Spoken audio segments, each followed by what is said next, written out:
Assalamualaikum warahmatullahi wabarakatuh. Perkenalkan, nama saya Rabiatul Adawiyah dengan NIM 1905010267, Program Studi Perbankan Syariah, Fakultas Ekonomi dan Bisnis Islam.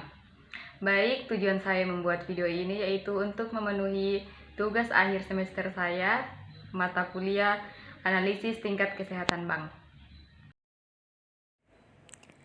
Baik, yang pertama yaitu transparansi. Menurut saya, transparansi atau keterbukaan yaitu semua tindakan dan kebijakan yang diambil oleh pemerintah secara terbuka dan juga memberikan informasi, baik itu tentang keuangan, data, atau kebijakan pemerintah. Karena keterbukaan diharapkan dapat menghasilkan persaingan politik yang sehat, toleran, dan kebijakan yang dibuka berdasarkan pada referensi publik, di mana transparansi memiliki kebijakan yaitu komunikasi publik dan hak masyarakat terhadap akses informasi. Yang kedua yaitu kualitas data bank syariah. Menurut saya yaitu suatu data yang sudah lengkap atau data yang sudah akurat, yaitu data yang sudah tidak diragukan lagi. Selanjutnya yaitu cara penilaian tingkat kesehatan bank umum syariah secara individual. Yang pertama yaitu penilaian tingkat kesehatan bank umum berdasarkan prinsip syariah dilakukan dengan memperhitungkan faktor Kamels. Yang kedua yaitu penilaian faktor manajemen dipisahkan dengan penilaian faktor finansial guna memberikan gambaran yang lebih utuh atas kondisi keuangan dan manajemen bank. Yang ketiga yaitu penilaian faktor finansial dilakukan secara kuantitatif dengan melakukan pembobotan terhadap peringkat faktor. Untuk faktor permodalan 25%,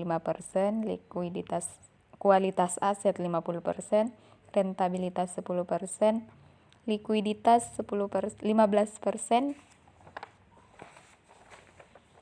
sensitivitas atas risiko pasar 5%. Yang keempat yaitu rasio-rasio keuangan yang digunakan untuk menghitung peringkat-peringkat faktor permodalan, kualitas aset, rentabilitas, likuiditas, dan sensitivitas atas risiko pasar. Yang terakhir yaitu penilaian terhadap faktor manajemen dilakukan dengan menggunakan penilaian kualitas untuk setiap aspek dari manajemen umum, manajemen risiko, dan manajemen kepatuhan. Selanjutnya yaitu penilaian unit usaha syariah. Nah, dari penilaian unit usaha syariah ini bisa dilihat dari aspek aset produktif, pembiayaan, surat berharga syariah, dan penyertaan modal dan penyertaan modal sementara. Yang terakhir yaitu hubungan analisis risiko dengan pengawasan bank syariah.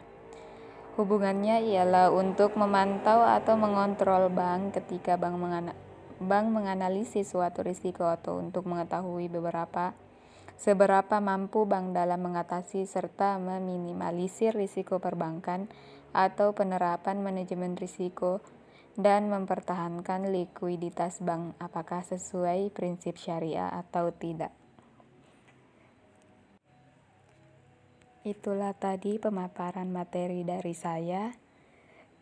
Saya akhiri dengan ucapan wabillahi taufiq wal hidayah. Assalamualaikum warahmatullahi wabarakatuh.